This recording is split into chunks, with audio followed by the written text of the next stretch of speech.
Welcome to everyone to Talented Universe on the 19th of February, 2026 on the NDB Media Network. Before I introduce our special guest for today, I'd just like to say hi to my co-host, Marcia. How are you doing this fabulous day? I'm doing great here in Florida. It's warmed up. Everybody's come out from underneath their jackets because, when it's under 50 degrees in Florida, everybody just hibernates. But now it's sunny and bright. Well, there you go. So are you going to go out and have some fun today, or are you going to watch the I'm Olympics? having fun with you, and the Olympics is on too. Yeah, that's what I Warm. kind of thought that might be what it was going to be today. Mm. But anyway, I would like to introduce our special guest today, Gabe Armentano. Gabe, how are you doing? I'm doing good. I feel good. We got lots of rain today in LA. It is torrential, one may say. It's been the last 4 days we've been getting cooked by the rain, but it's good. We are hunkering down. I'm chatting with you too, and I feel good. Yeah. Well, good. Well, I hope it doesn't rain too much. I know what happens if it rains too much there. So. Yeah, it gets a little intense. So yeah, it gets very intense. And let's see. Oh, I'm probably going to mess up this name. Maria M. Bloods says hi to you. I just wanted to throw that up. Hi, Maria. Hello. And if anybody else there wants to shoot a question off to Gabe, please put it in the chat room, and I will put it up if we've got time. I'm sure we're going to have time if you get it in early. So I'm going to go ahead and get rid of my silly questions first. Oh, it's Mariko. I just checked the comments. Mariko. Her full that's her Mariko. Oh, Vertical Drama World. Okay, I'm seeing how this you can see it. That's good, because if I don't throw it up and you want me to throw it up, if I miss it, you tell me and then I'll throw it up. Okay. Yeah, that's cool. So there we go. Vertical World Girls there. And we've also got Annie in there too. So yes, the sweetest woman in the world. Okay. So you got fans, which is great. So here are the silly questions that I do ask almost every guest. Okay. Number one, when did you start in the vertical world? Oh my goodness. Okay, so to keep it simple, it was summer 24. Okay. I was in LA post-COVID trying to just like wait tables, and I did a random modeling gig, and one of my co-stars on that was casting in vertical space. Really? I was like, yeah, and I was like, no, I'm not doing that, please. We've seen the breakdown since 23, and I was, I still have my like big brain New York downtown theater brain, and I'm just like, I cannot. And she's like, just do the tape, just try it. And it was an audition for my Accidental Alpha's Desire. And so I booked it. I ended up being the villain James across from Nicole Maddox. And as soon as I stepped on set, it just reframed everything. I thought like I was going to walk into like this crazy chaotic, like soapy thing, which like it is all of that, but it's also like, however, it's such an amazing, like fertile ground for like making friends, expanding relationships, paying the bills. That's a biggie. Practicing my craft, which is like really the bottom line. So, yeah.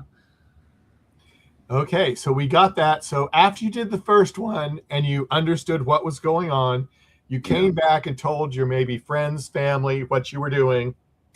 And you said you were doing the vertical drama. How did you explain it to them? And I'm sure, which most people are saying, they're still explaining it to their friends.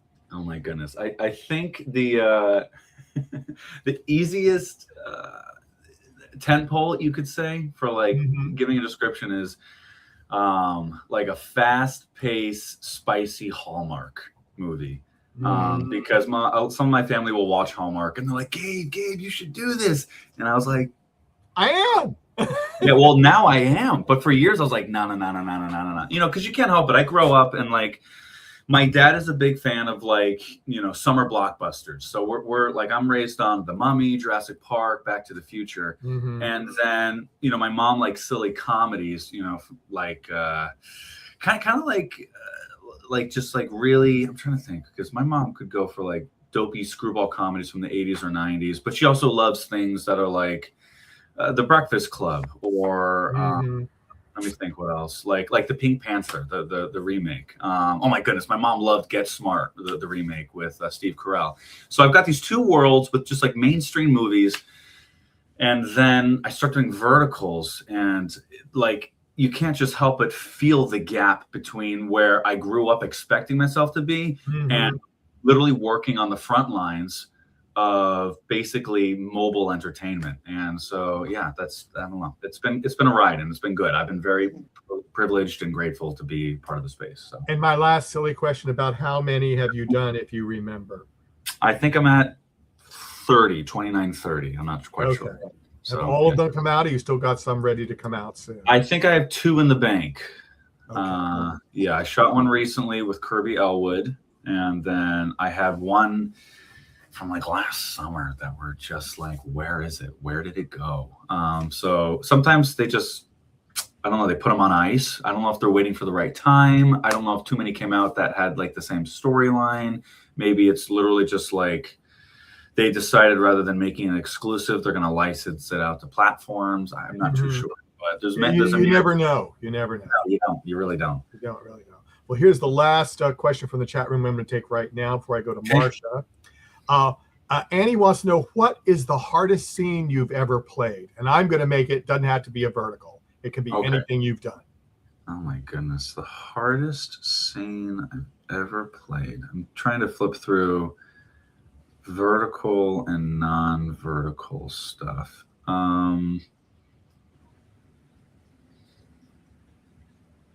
Hardest scene.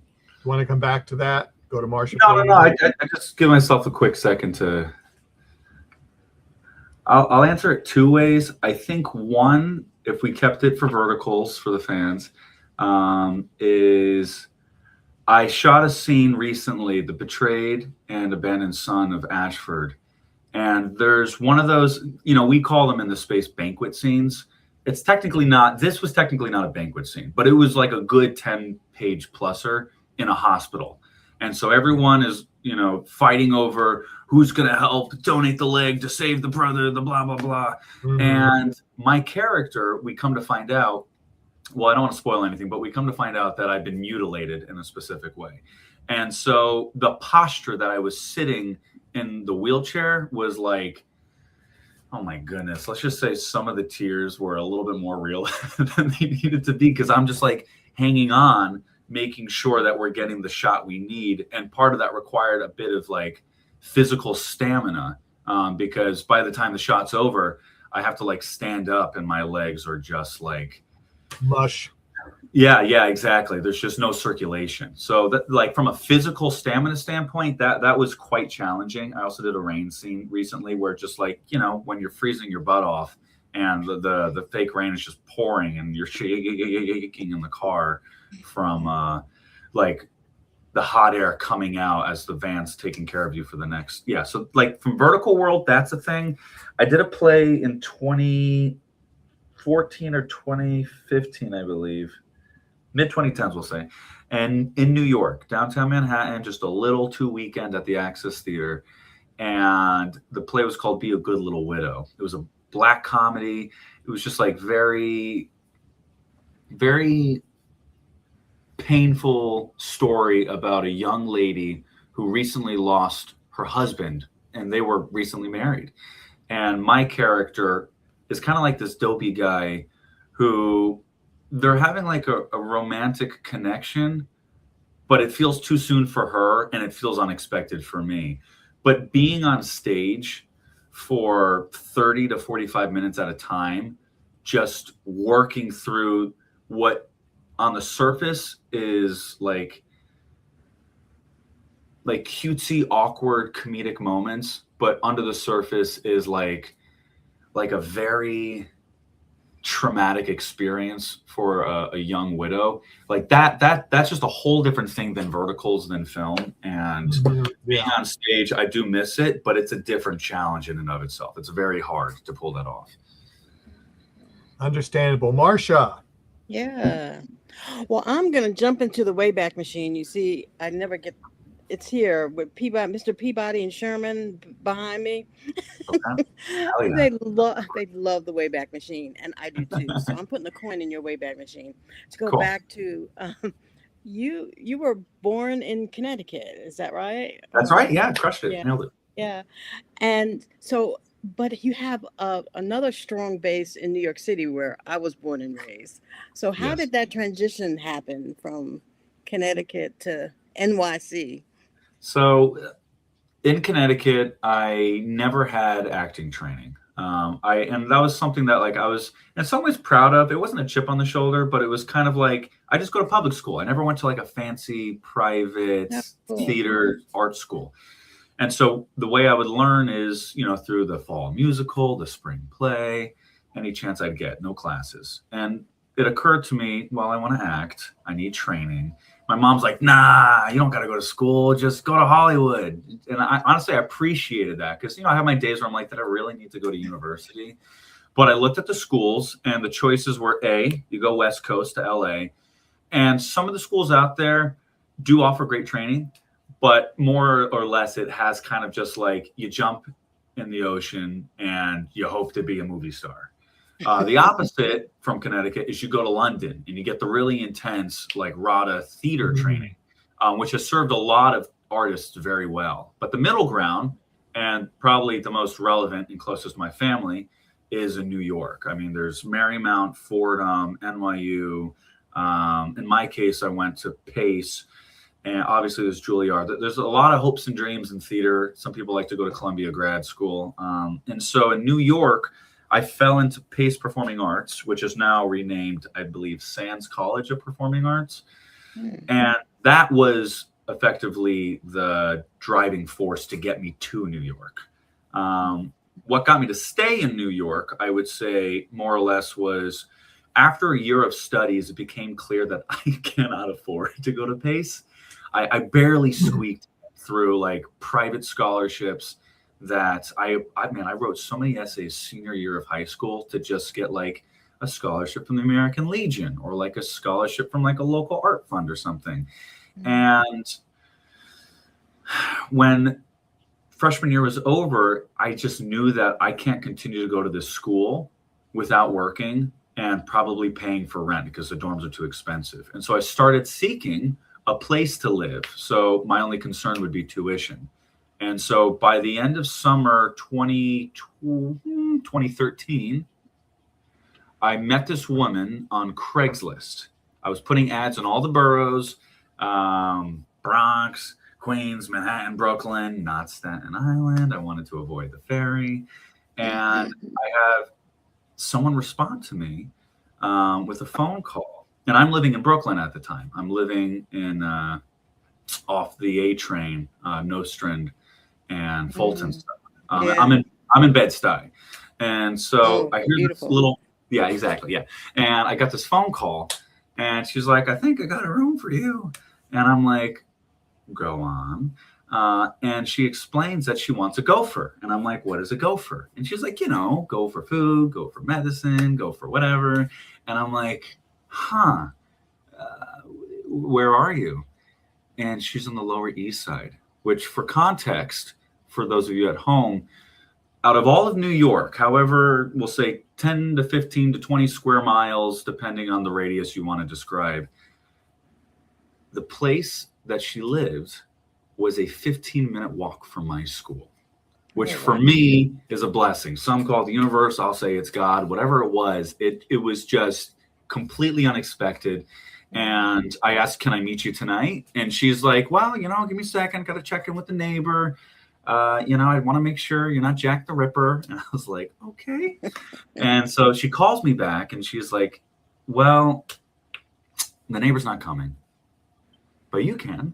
And I was like, okay, she's willing to meet me. I'm willing to meet her. I get on the subway. I literally go like 4 stops from Bed-Stuy to LES. First stop off the F train in Manhattan. And I meet Catherine and I knock on the door of the 22nd story and just all I hear is, with the chains, 25 chains. Yeah. Yeah, exactly. And the door just rotates open And as I peek through the crack, there is the most beautiful little black woman, 91 years old, and she just invites me in, offers me a cup of tea, and probably within 10 minutes, she hands me the keys, shakes my hand, and tells me I can move in the next couple days.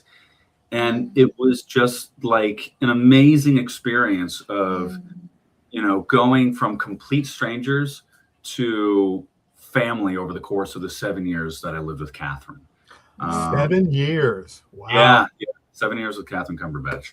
So that was just so wonderful. I mean, technically the next morning, her daughter is like, who are you? Living with my 91-year-old mother. You're in New York, right? Yeah, exactly. So I go back and, you know, we hash it out. But yeah, it was really beautiful becoming part of the family. And for me, particularly selfishly in some ways, I never had grandmothers growing up. They both passed before I was born. So Catherine was effectively my surrogate grandmother. And it was just, it was really a very healing time that offered me the opportunity to save money, work through school. It was great. Catherine was amazing. And she passed in 2020. God rest her soul. But yeah. I saw some pictures and listened to some of her service, and it moved me tremendously, the relationship that you displayed for us, and let us peek into what an amazing. I'm tearing up right now. Actually, what a beautiful. I'm so grateful for her. Beautiful relationship, and thank you for sharing. A little bit. Say it again. Thank you for sharing that, allowing us to see it. Yeah, well, the thing is, the memorial was something that I was so excited to be a part of it. I'm glad you got to see a little bit of it. It was something that I was excited to make, but it really wasn't just a matter of making it out of pure desire. It truly was a necessity. She passed in August 2020. And you have to imagine in downtown Manhattan, where Catherine is the matriarch of a family that spreads, you know, multiple generations across the country, and nobody can see her. Nobody can celebrate her life. Wow. And so, I mean, people didn't even feel comfortable driving across the Lincoln Tunnel or, you know, the George W. And so it's something where I was like, I need to facilitate an opportunity for her to feel celebrated. And so that's where we see her daughter talk. We see someone who's a part of her senior and religious community. And then I get the chance as somebody who lived with her for consistently several years. And it was just like that. I felt it in my spirit, this has to happen. And I just, you know, that little Easter egg clip of her chatting at the end of the video. If you didn't get the chance to finish, you gotta get to the end. Okay. Yeah, because there's a it's so yeah, it was definitely a labor of love. It was good. Yeah. So from that kind of base in New York, you got to see some theater, I imagine. I did get to see some theater. I saw some pretty incredible musicals on Broadway. Let me think. What did I see while I was in school?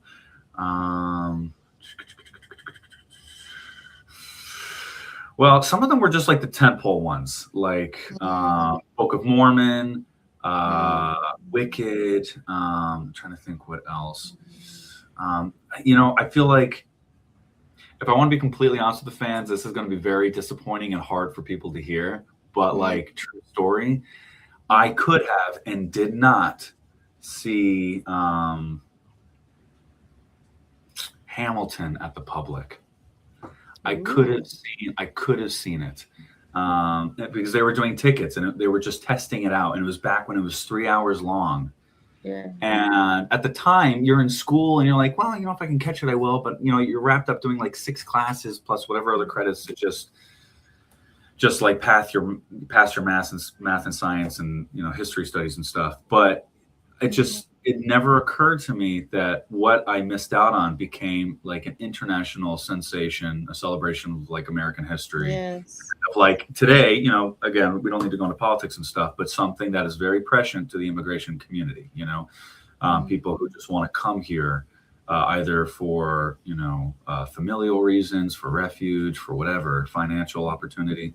But that musical is like a powerhouse of the 2010s. And I just, I missed it at the Public. People love the Public, Joe Puff really did an amazing thing building that institution. So good theater. So good theater has happened there. I'll give you a coin. You can go in the Wayback Machine and go back and watch it. Yes. Okay. Yeah, thank you. There you go. But so this might have been a student film. I loved watching your body of work. That's great. Yeah. It's called An Encounter on the Street. Yeah. So An Encounter on the Street is the best. I'm trying to think, how did we market that? We called it was it an extremely uncomfortable comedy or something like that? Oh my goodness. It's just, you know what I think is the best way it was to describe it, I think You Should Leave with Tim Robinson. I think You Should Leave come out. I might be wrong. Maybe it was contemporary when it first started, but it's very much just like my friends and I, we wanted to make a short. We lived in that house. Someone's a director. Him and I brainstormed about it. He's also a screenwriter, very talented guy, by the way. I'll plug Colin Charlesdale. He's based out of or grew up in Boston. Me and my New England buddies. But he went to USC. He studied at AFI. He's a very talented writer, director. But point is that him and me and my other actor friends, Alexander Karstiew, for instance, who played across from me, we just wanted to make something. And it was like this just weird, uncomfortable situation that was kind of born out of a conversation of like, what does it mean to walk on the right side of the sidewalk? Because I don't know about you, in New York, it's a thing. Not only on the sidewalk, it's a thing in the subways. I want to pull my hair out of my head when you just like, can you please slide over to the right and leave the left? Because I don't know about you, when I came to LA, and the few times I'm using escalators, maybe at like a mall, for instance, like Century City Mall, people, they walk onto the escalator, they take up the whole spot, and they just sit there. And my skin crawls when I'm just like trying to like get past Can them. You please? Yeah, it's crazy. It's crazy. Yeah, it's bananas. Michael, I don't know if you ever lived in New York, but it's just common knowledge. You get on the escalator, you move to the right, you get out of the way, because it's like that in DC too. Yes. Okay. See, yeah, so you can appreciate. I don't know if it's an East Coast thing or what it is, but it's not appreciated out here. It's really not. So okay, but the short film was awesome. We made it, I think, for under like $2,000. Another one of the other person who shot it, the DP, Sam Jong, who's also a great guy. He studied cinematography at AFI as well. So it was just like a crew of like very excited, motivated people who, we have our good sense of training or not, depending.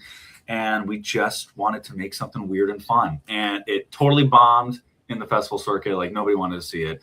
It's a weird length. It's, I think, 16 minutes. It's about 16, if I remember. Yeah.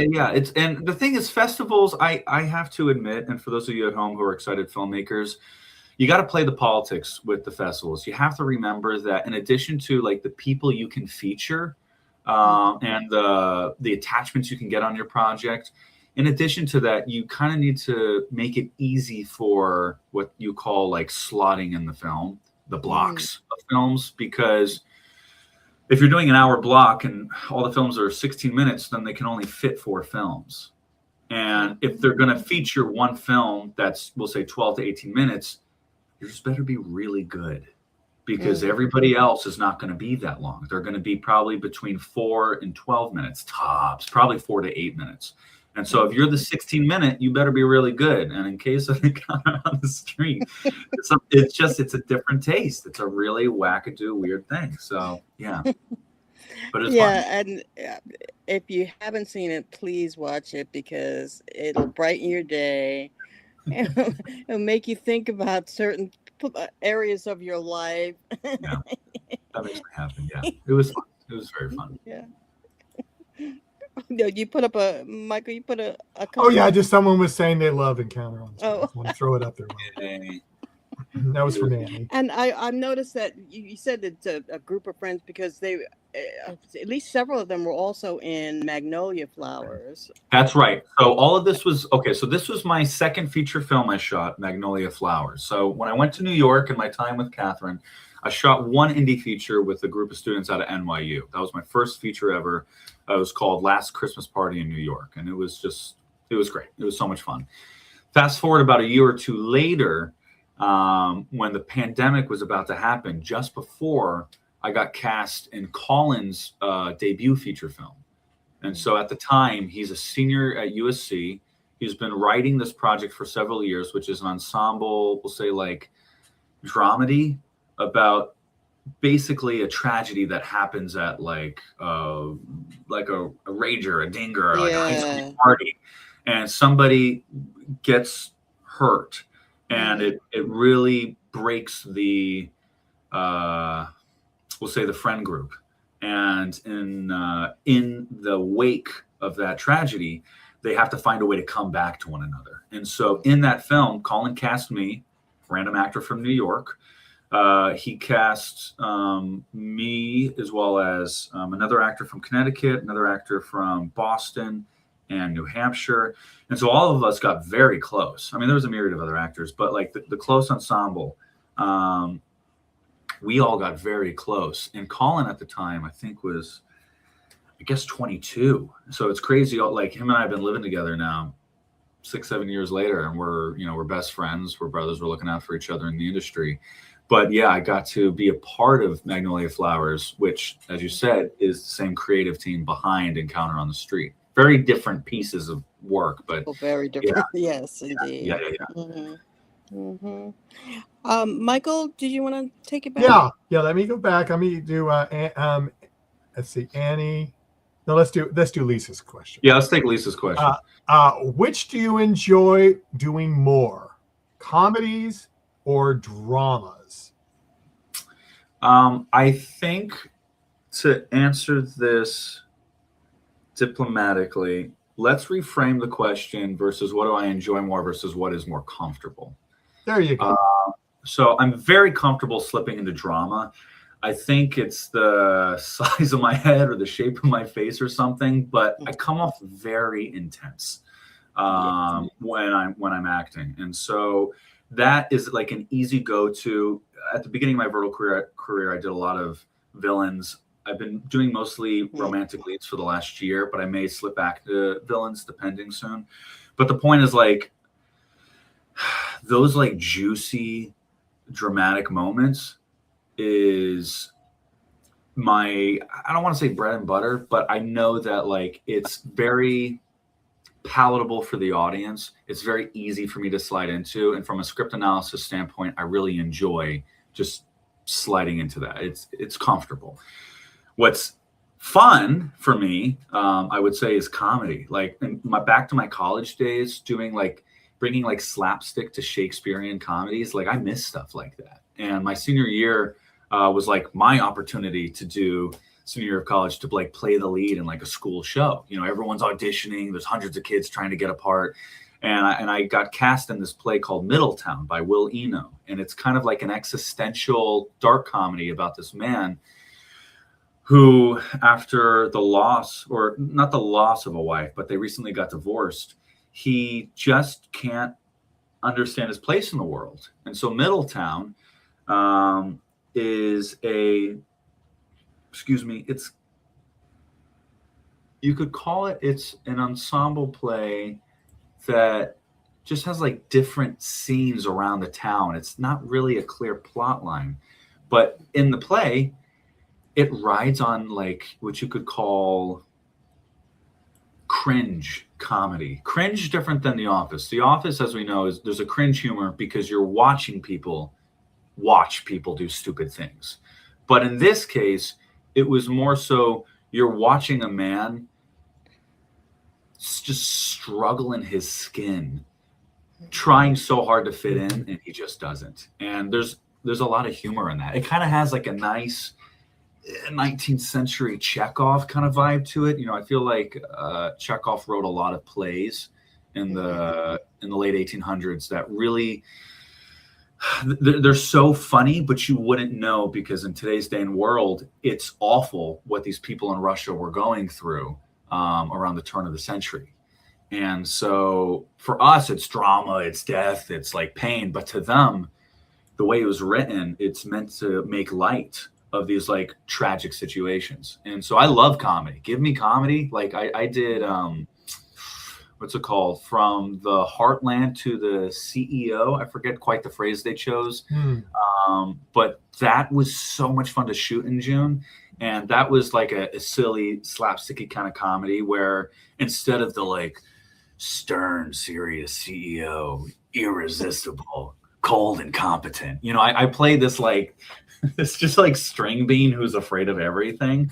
And Alyssa comes in, this woman who like basically lives in the jungle, and she comes out with this kind of like retake on George of the Jungle vibes, and you just get the clash of like a city guy and jungle girl falling in love, and it's just goofy, silly bananas. And I love doing stuff like that. I love doing it. I have fun with it. But is it as comfortable as just the drama that people expect from me? I don't know, Yeah.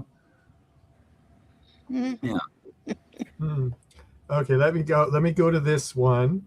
And by the way, do you have a favorite vertical where have you played a role? I'm going to add to that a little bit and say, okay. Do you have a favorite character that you played? Is not just a type, but do you have a favorite character that either you just enjoyed playing him, it was a challenge, or you related to him or something? I'm gonna rip 3 characters really fast. I'll try to give them you quick. One is most recently Son of Ashford, Betrayed and Abandoned Son of Ashford. That was just so enjoyable to do, because it's kind of a current trend in the vertical space, is I guess you could call it like a family ensemble revenge drama. This guy has just been effectively destroyed and traumatized by his family, and eventually he finds his way back on top. And so again, instead of cold competent CEO who saves the day, I'm like just really going through everything. And like my character is not like wealthy and in charge of everything. I've got this like awful scruffy goatee, and my sideburns look silly, and I'm just kind of broken physically and emotionally. And I loved working on that role. Good short. Thank you for the opportunity. Anybody else who wants to give me the chance, I am going to bring my dramatic chops to that as much as possible. Beyond that role is Hear My Love Again with Lottie Guidi. We shot that in January of last year, January. And that was just cool, because that's a different subgenre in the vertical space. That's not just CEO. It's like you take this, because you got Mafia, you've got Werewolf, and then you've got CEO. And there's lots of different versions that fit within that. Under the corporate, you could say, is the political. And so this, I played more or less like a Californian Newsom type governor, a young governor. And that I really enjoyed, sliding into that space and bringing effectively an up-and-coming political figure who was struggling between family obligation and really discovering true love. I just really enjoyed that. And honestly, if I want to be really honest, I just love the fact that, like, if you think about locations that we shoot in, if you're doing CEO, I'm in like the office all day, I'm in the hospital all day. We got to do a field trip, and we got to shoot on a farm, and I got to pet horses and be in nature. And like, that's where I feel most comfortable. And so that I loved. And then lastly is I played a villain with Casey Esser and Jess Jacoby soon after. And the villain on that project, I can't remember the name, but it was a vampire vertical. That was just, I got to be like fun and flamboyant and just kind of like use my body and just improv everything. And that was too much fun. So all those 3 were definitely I've had so many good experiences in the space, and I could keep riddling more, but those three were really wonderful. Were the good ones, yeah, the best ones. Yeah.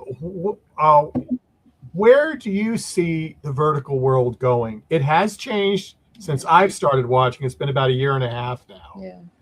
Where do you see it going, or where would you like to see it go? Okay, so there's a couple ways to answer this. My instincts go to briefly discussing regulation of the vertical space and briefly discussing the shifting in content and genre. Mm-hmm.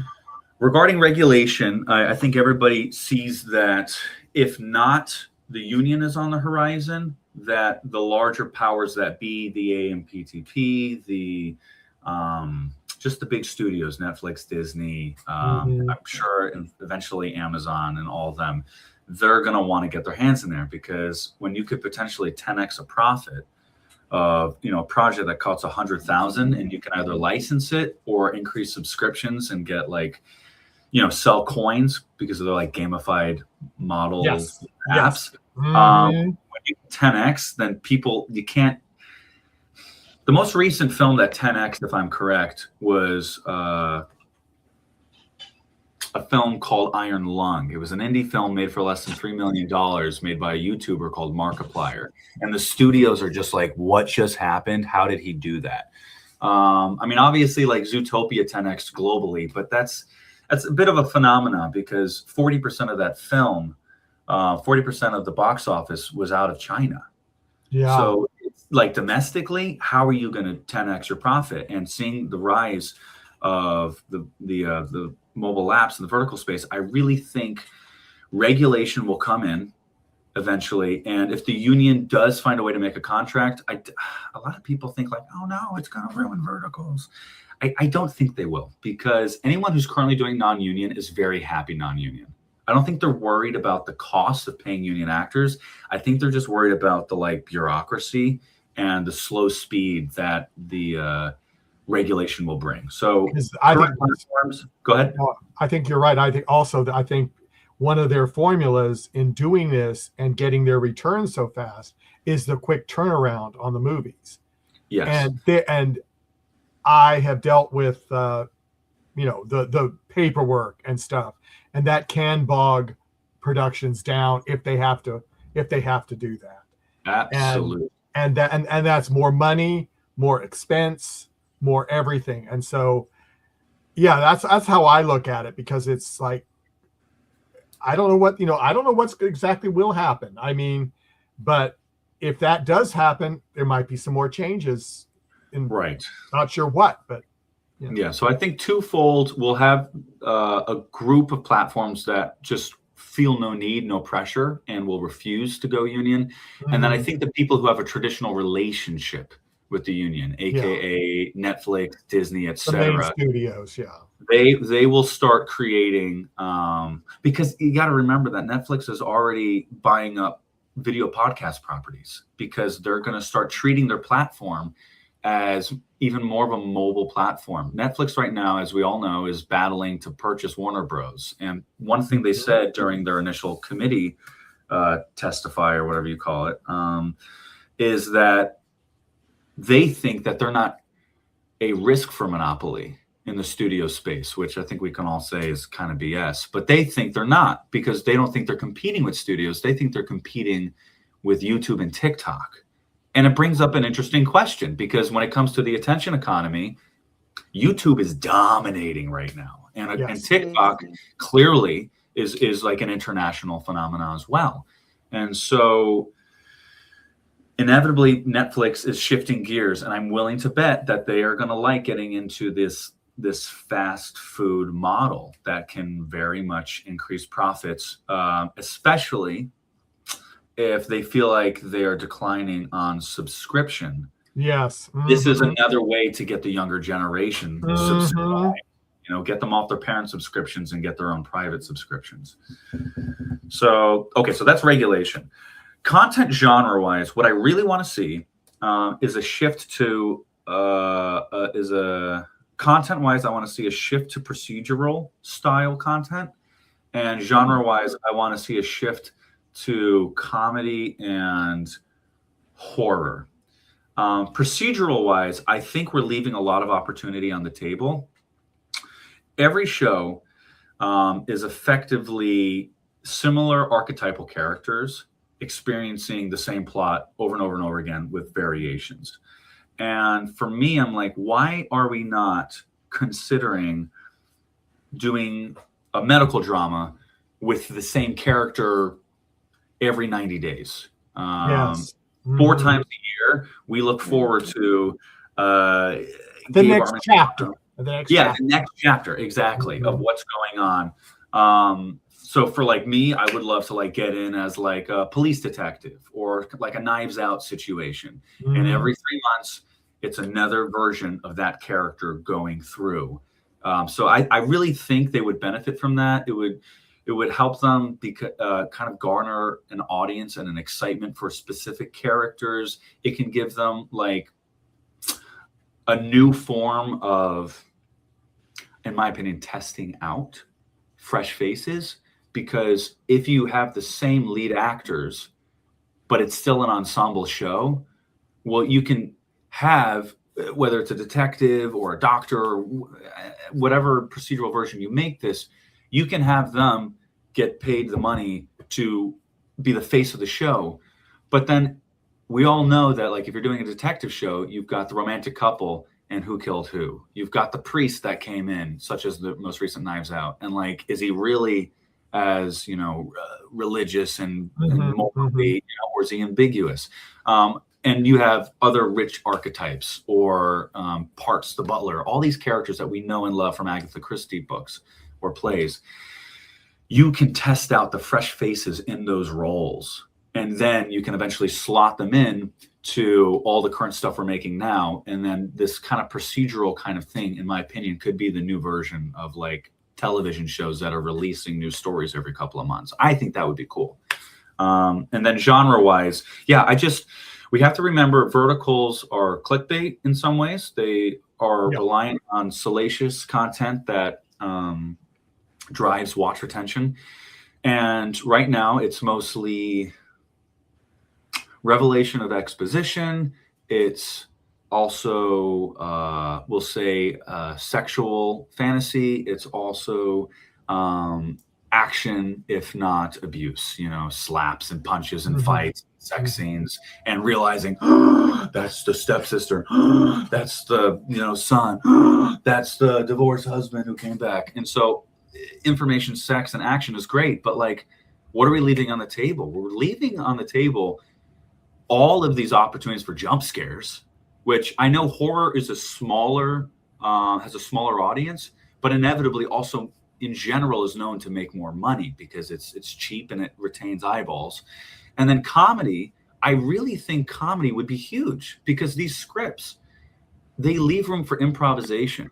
And so what a great proving ground. If you've got all of these comedians who are going up to do their stand-up set at the bar every night, well, why don't we give them an opportunity for the improv actors and the stand-up actors to just like roll in, do their thing for a week, and then get out? I mean, that is the fastest way to get people watching these things for jokes, because there are a lot of talented comedians who are not huge, but they also are not there to drive like, silly or not silly. They're not there to drive like the drama and the juice and the sex. They're there to like give people a laugh. I think that's possible. I don't know if people really want to get into this. I think it's very possible that it could be good for kids content as well. I know the thought of verticals and kids content sounds strange, but if you reframe it as basically, think Disney Channel style sitcoms. Like I grew up on Lizzie McGuire, Even Stevens. From the Nickelodeon standpoint, people loved iCarly and Ned's Declassified. All of these shows can give you those fun archetypes, but without the content, and they can keep it educational. And in some ways, I would rather kids watch that than be swiping on TikTok watching stupid videos. I think there's a lot of money and platforms to be mined in the next 5 to 10 years. And we're going to find out that the space is not going to contract. It's only going to expand. Yeah, I would agree with that, everything you've said. Marcia, I'm going to go to you to, do some final interrogation questions. So Yeah, while I was fascinated by the discussion. I was thinking of another vertical I saw of yours in which you were a dastardly character. Um, I gave a second chance to Cupid, where we talked about Oh yeah. Oh yeah. the physicality, the stunts, the crashing of the The bottle. Yep. bottle Yep. over your head, and Yes. you were just that's an archetype on multiples. You were just so bad. Yeah. That was oh man, he was really up to no good in that. I'm trying to remember what his name was, but yeah, working across Kirby was great in that project because she really gave me a good foil to Mm-hmm. like represent everything that she wants and how I'm trying to effectively take it all from her. Mm-hmm. Um, but that project, yeah, we shot that about a year ago. And for me, playing the villain, I always am excited to play the villain. I think part of this might sound, I don't want to be like a pat on the back kind of thing, but like this is just a full disclosure for anybody who's watching, and for those of you who are at home who want to be a part of like creating and acting in verticals. When you show up on set, you got to be professional and you have to provide a safe space for everybody who's working. And when you're on a vertical, there are sexual scenes that are happening between the leads where they see each other every day and they have to do their best to be respectful and mindful of one another. But then there's also sexual scenes that can happen with people who are day players, people who are just passing through. Maybe it's like the creepy henchman or the creepy doctor or something like that. And there have been situations, not necessarily that I've been privy to, but that I've heard of, where like somebody will come onto set and they won't even realize because they don't act a lot and maybe they don't understand that like they're overstepping boundaries and like the producer needs to step in or the actress or the actor need to advocate for themselves. But the point is they shouldn't have to. Everybody should be coming on set knowing their role, blocking everything out, doing it while the camera's rolling, and then stopping immediately after. And so for me to play a villain in those compromised sexual situations, I grew up with sisters. I was the only guy and 9 girl cousins. Like I've just, my entire life has been around feminine energy. And I've been acutely aware of like what can or cannot make people uncomfortable. And for those of you out there who I've ever made you uncomfortable, please let me know, hold my ass accountable. But the point is like for me, I step onto these sets and I make it my job to make everybody feel seen, everybody feel heard. And it's my priority when I'm playing a villain to check in and be like, okay, are like the hands and the bodies and the eyes and the looks, are we feeling safe? Because I mean, like you're talking about the Cupid one, but I did, what was it called? It was like my ex surrogate captain something. And in that one, I'm doing a warehouse villain scene where, Brie Wagner, amazing actor, love her. Like she's chained to a bed and I'm on top of her with like a gun in her face. And like verticals get crazy. Yeah. And in the case of the one with Kirby that you cited, yeah, there's a scene where she strikes me over the head with a bottle and like, yeah, the lady gets one over the bad guy. But like in real life, that's a scary situation. Yeah. My character is effectively forcing himself onto her, laughing about attempting to intoxicate her without her consent. And it's something where like, in my opinion, I'm happy to play that role if A, it means that the actors I'm working with feel safe, and B, I can give like a full performance.